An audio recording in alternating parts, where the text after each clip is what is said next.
Okay, let's take a look at this. This is a little kind of fascinating. This scripture, it was also about, I may follow the paper and I may not follow the paper, and I'll probably forget some things that's in the paper, and I'll probably add some things that's not there. By the way, there's many pages that are here. I cut out about that many pages too, so you don't have the full complete volume that I've Enoch. But here's the story about this. It was also about these men that Enoch in the 7th generation from Adam prophesied, saying, "Behold, the Lord came with many thousands of his holy ones." Several years back, I was teaching the book of Jude. And and I'm teaching the book of Jude, I ended up teaching the book of Jude. It took me 4 months just to teach the one chapter of the book of Jude. And wouldn't you love to have me teach the book of Isaiah to you? And it's because the book of Jude is such a fascinating book, because he just gives you little bits of things here, and he supposes that you know the rest of the information, and he just moves along. And the thing is just, very quick little shots of things. And so you kind of have to dig around a lot to come up with the information and to try to piece together exactly what Jude is referring to. But specifically this prophecy here that he mentions is an interesting prophecy. Well, so let's take a look at Enoch, and Kathy was talking about Enoch and his lineage.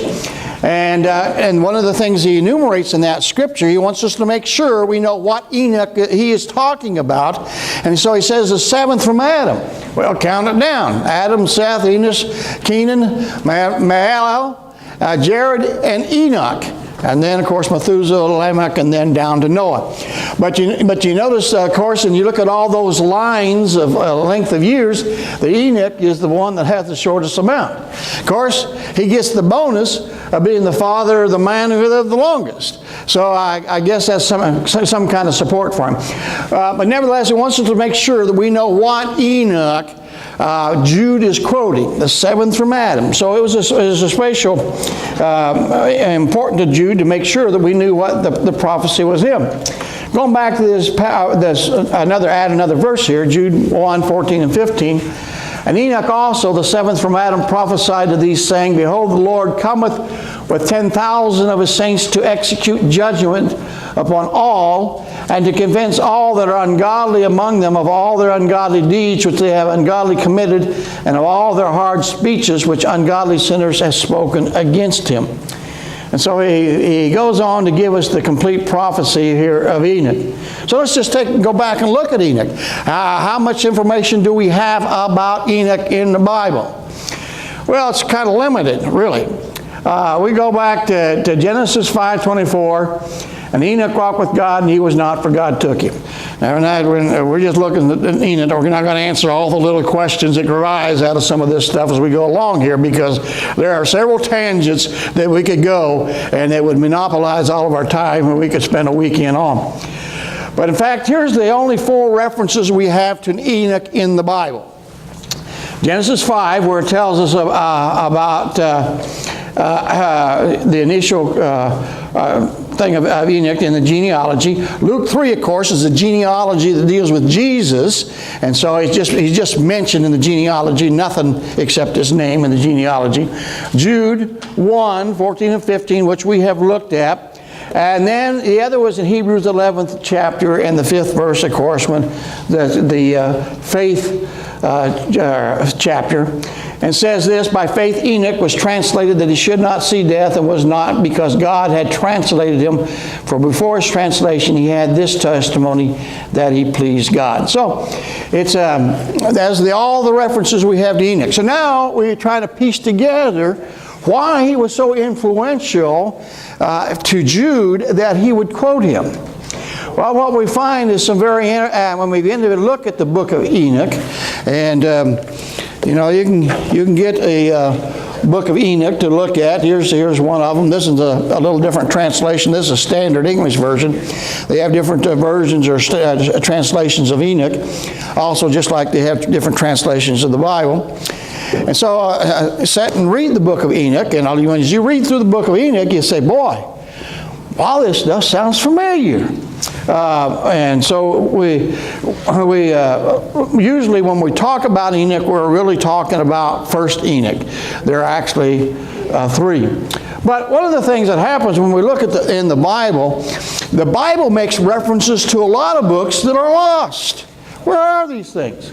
The book of the Wars of Yahweh, Numbers 21:14 mentioned that. The book of the Joshua 10 and 2 Samuel. The book of the Acts of Solomon. The books of the Annals of the Kings of Israel. The book of the Annals of the Kings of Judah. The Annals of Samuel the Seer. The history of Nathan the Prophet. The Annals of Shammai the Prophet and Iddo the Seer. The Annals of Jehu the son of Hanani. An unknown and untitled writing Isaiah, and the Annals of Hosea, and the unknown lament for Josiah by Jeremiah. All those are referenced in the Bible. Where are those books? And they quote from them, and we quote from those scriptures when we use them, you know, and so we elevate them up, what? To canon territory when we quote them. And they quoted from them, but we don't know where they are. Now, what's some possibilities? I don't know. You know, there was a great library in Alexandria, Egypt. It collected everything, and then it burned down, and we lost such valuable material from the ancient world. And it would have been wonderful to have that collection was there.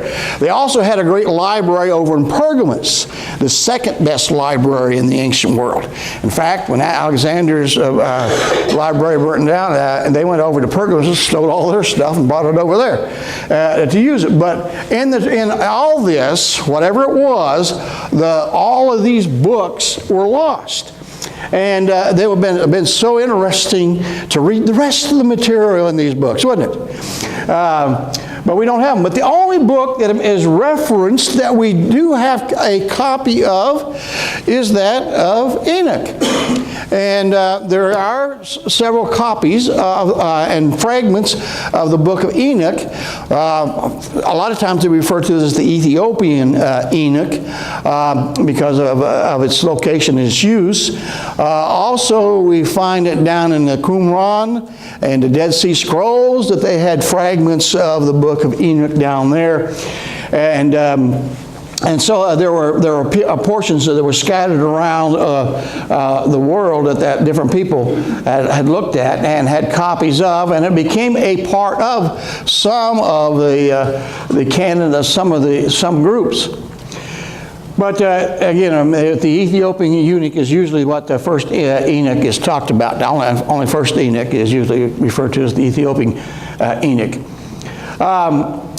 But anyway, we look at the book of Enoch. It has five different books, which is the book of Watchers. Very interesting thing.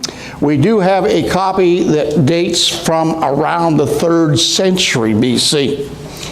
You know, it's just like they're having the original copies of the canon of Scripture. Where are the originals? We got copies that date from someplace, and so that is it is with this. How far back did the book of Enoch go? Kathy thinks it was on the boat, but how far it goes back, we don't know. But we know we do have copies that date back to the 3rd century BC, and then there's the book of Watchers. You know what that's all about? That's the whole discussion of what happens in the first few verses of Genesis, the 6th chapter, and that theology is that often is used. It certainly is used in the Jewish thinking and also in much of Christendom, in their understanding of what happened in Genesis 6 came from this book, actually. And then there's the book of parables and the book of heavenly luminaries, the book of dream visions, and the book of the epistle of Enoch. All very interesting and fascinating reading, certainly. But I mentioned the Watchers takes up a lot, and it is used and explains in its own way a lot of questions people have about portions of Genesis and other theology along the way. The book of Jubilees, which is held in high regard in many circles, mentions this about Enoch. Enoch wrote in a book, The Signs of the Heaven, and he was therefore with the angels of God 6 jubilees of years, and they showed him everything which is on earth and in heavens, And he wrote everything and bore witness to the watchers, the one who sinned with the daughters of men, because they began to mingle themselves with the daughters of men so they might be polluted. And Enoch bore witness against all of them. Now again, I'm not going off on the tangent of the watchers. We're not going to explain Genesis, the 6th chapter, verses 1 and 2 here.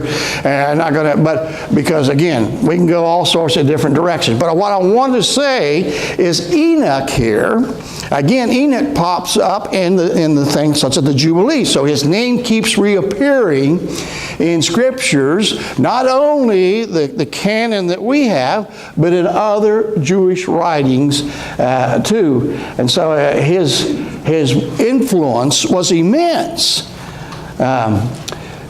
It says here in E. Isaac, in a New Translation and Introduction. By the way, I never do this, hardly ever do this, but you have a huge bibliography in the back of this, and you can research a lot of this stuff out. Again, my file on Enoch and began back when I was teaching that, and it got bigger and bigger and bigger, and I pared it down to what you have here, but it's a lot of material. But first Enoch played a significant role in the early church. It was used by the authors of the Epistle of Barnabas, the Apocalypse of Peter, a number of apologetic works. Many church fathers, including Justus Martyr, Irenaeus, Origen, the Clement of Alexander, either knew First Enoch or were inspired by it. Among those who were familiar with First Enoch were Tertullian, and Tertullian had an exceptionally high regard for it. So in the early days of the church, the book of Enoch had a high standing among the early church fathers. And then, of course, Justin Martyr thought it was good.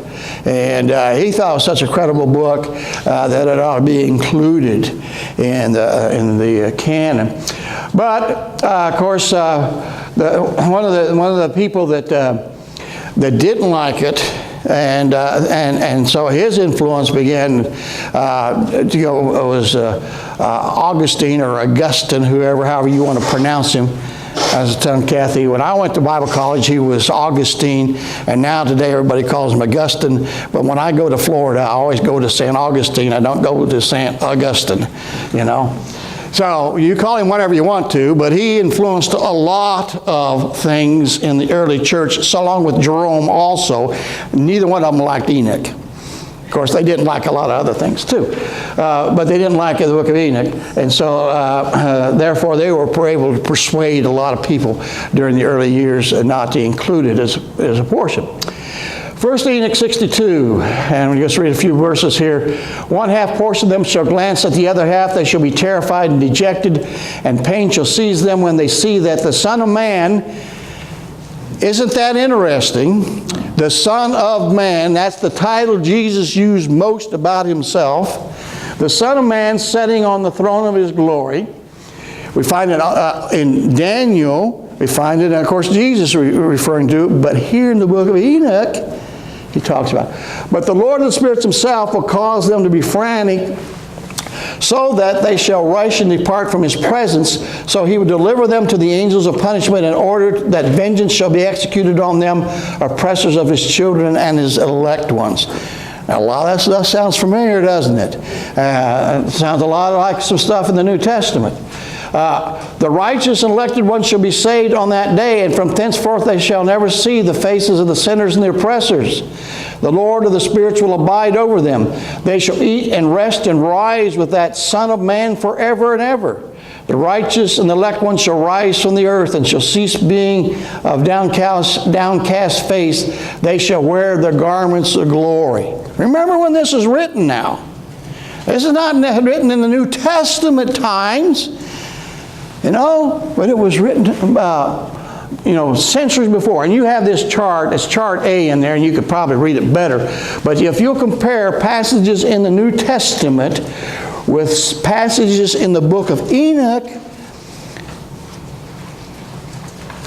you kind of have to conclude that the people of the New Testament were very familiar with this book and quoted from it frequently in what they were doing and what they were writing.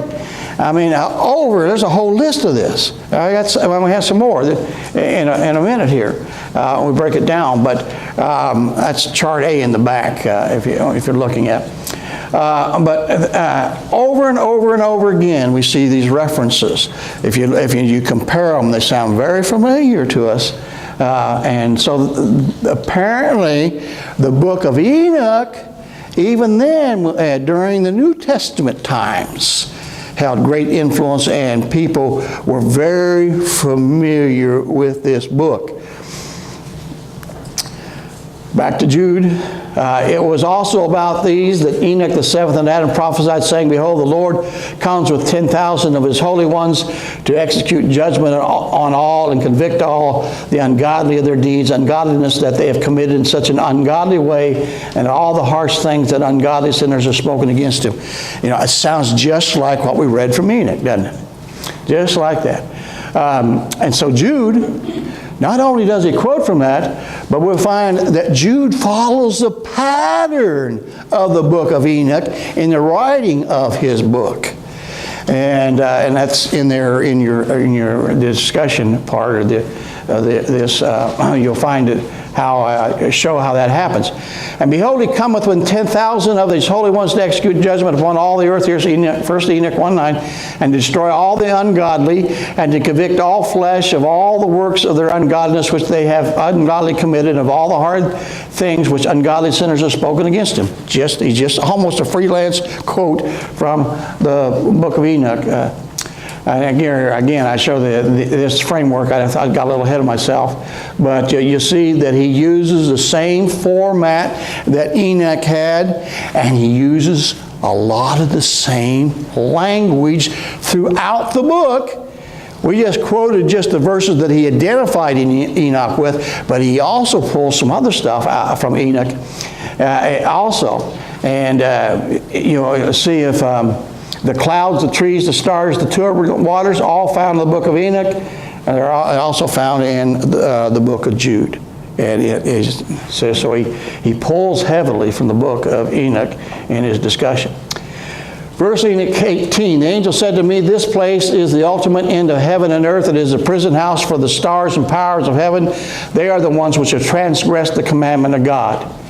And Jude 1:6, and the angels who did not keep their proper domain, but left their own abode, he was reserved in everlasting chains under darkness for the judgment of that great day. Again, text sounds very familiar, doesn't it? Then you go to 2 Peter, for if God did not spare the angels who sinned, but cast them down to hell and deliver them into the chains of darkness to be reserved for judgment. Again, just like from the book of Enoch, he's quoting this and pulling this out. So if you compare the book of Jude and the first book of Enoch, and that's to your chart B that you have there, you see that he uses a lot of the same language just in that short book, that one chapter book through there, and he follows the pattern. A lot of parallels, a lot of parallels, a lot of parallels. And so then we look at the same thing with Peter. And we see that he does the same thing. And Peter has a lot of references also that are parallel to what we find in the book of Enoch. And so, again, there are just a lot of stuff in there. So what does it tell us? You know, the book of Enoch is included in our canon for some reasons. But what does it tell us when the New Testament people were very free in quoting from the book of Enoch? They were familiar with it. They were familiar with it. Very familiar with it. And what was the topic that really interested them? It wasn't, the Watchers was incidental, I think, that was just one of the things. But what was it really was? The coming kingdom. It had a well-developed theology, eschatology, about the coming kingdom, the Son of Man, stuff that we don't usually credit the Old Testament telling us about, that we usually associate with the New Testament, but it had been well developed. In fact, you could use the stuff from the book of Enoch and it'd sound just like it was pulled right out of the New Testament and used, because it was. And so they had a very well developed understanding of the Messiah that doesn't often surface in our discussion of the way the Jews responded to Jesus and the things associated with him. But they did have. And they even used the terminology, the correct terminology for him and stuff. So whenever this book was, it was there. And so, and it's greatly influenced, of course, the New Testament. And so, yeah, maybe we don't, it's worth the read. It's certainly worth the read, if nothing else. And maybe, I'm not here taking up names on a petition to get it canonized or anything like that. But I do want you to realize it is an important piece of literature in history, and it's a noteworthy piece of literature. And it has a lot of credibility has been given to it by the writers in the New Testament. And a lot of times you're quoting Enoch when you think you're quoting somebody else, Okay, any questions or what was the reason that, why do you think Enoch was left out of the canon? because What's the criticism of Enoch as a book to be included in the canon of the Bible? Some of the things seemed a little far out, particularly when the thing that kind of destroyed first Enoch is second and third Enoch, because they're really kind of crazy, But there are some things that they just didn't agree with in the book of Enoch, and there are some things that I'm not sure about, But there are a lot of things that there are positives in that, more positives in the book of Enoch, first Enoch, than negatives, certainly. And the criteria that they use for it. How do they know that Enoch was written when it was written and not written after? You know what I'm saying? What says that Enoch didn't take from the New Testament authors, and that's why it sounds so familiar? Because we already had the copies in existence before that. It's almost like somebody saying the book of Daniel was written after, the Maccabean time. A lot of people say that because it's too accurate. And didn't that just rely on our dating practices? I mean, as far as well, let me go back. We found fragments of it down in the Qumran. Where we found all the Old Testament stuff. So it was down there, and they were enamored with it to a point because they kept copies of it down there. So we know at least it actually was in existence, at least down there, if no other time, down there before the New Testament writings had occurred. So.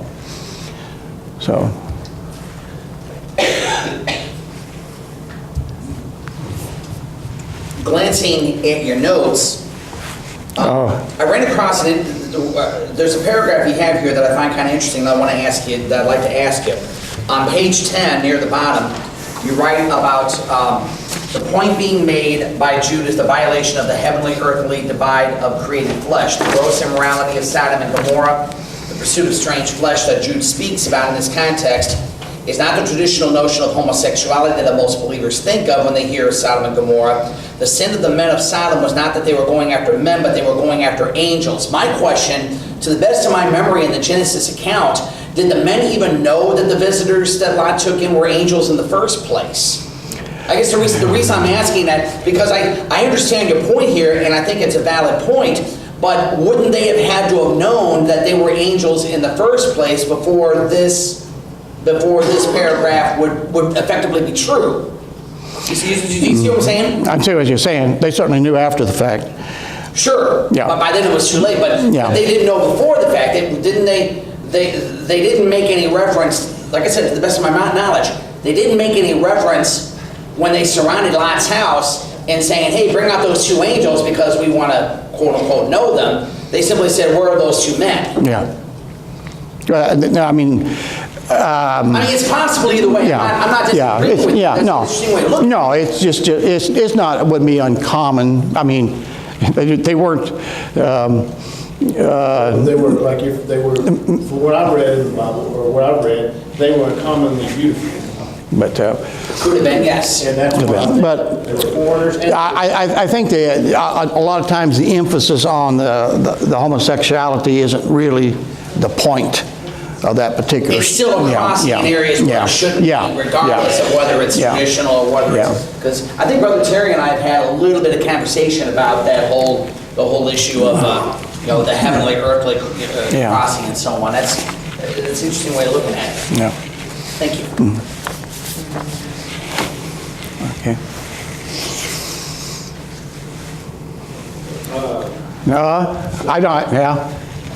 Not the heavenly beings, the expanse of this group or this, what's your, not yours, but what do we discover that Enoch believed about angels and forces of evil? Well, that's one of those tangents we can get off on, and it's entirely controversial, but I can tell you what he thought. I can tell you what he thought.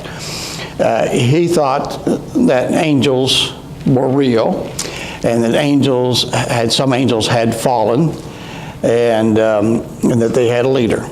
And he develops that in his book in the first part of The Watchers, yeah.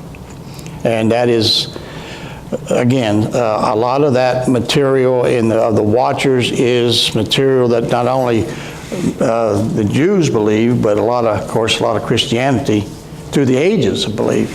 So, I mentioned to you that I read some of this recently. Didn't he also understand, or isn't it brought out in the book of Enoch, that the angels were not the same type of, they weren't made of flesh like humans, but they took on a body or something like that. They transformed themselves somehow. maybe. I don't recall exactly how he developed that, but we could have, that'd be a nice subject for some other day with a big, all about angels and the whole topic angels. I've done about a month and a half on angels one time at one of our Bible studies. So when I do one, we go at it. We're going to go till we exhaust the subject, right. So and just let you know, we're studying the book of Revelation right now in our Wednesday night class, and I already warned them that we're going to have 3 pass-throughs through the book. The first one is a nice light one, just so you know the content in every chapter. The next one we break it up into little sections of trumpets and vials and things like that, but we don't get too much into. And then the last one, the 3rd pass through. So we'll probably be there for 5-6 years. So, yeah. But anyway, it's just a different way to approaching the book and study the book of Revelation, so people don't get so overwhelmed with it that they give up on it. And we're having great attendance on Wednesday night for the study. Just a great number.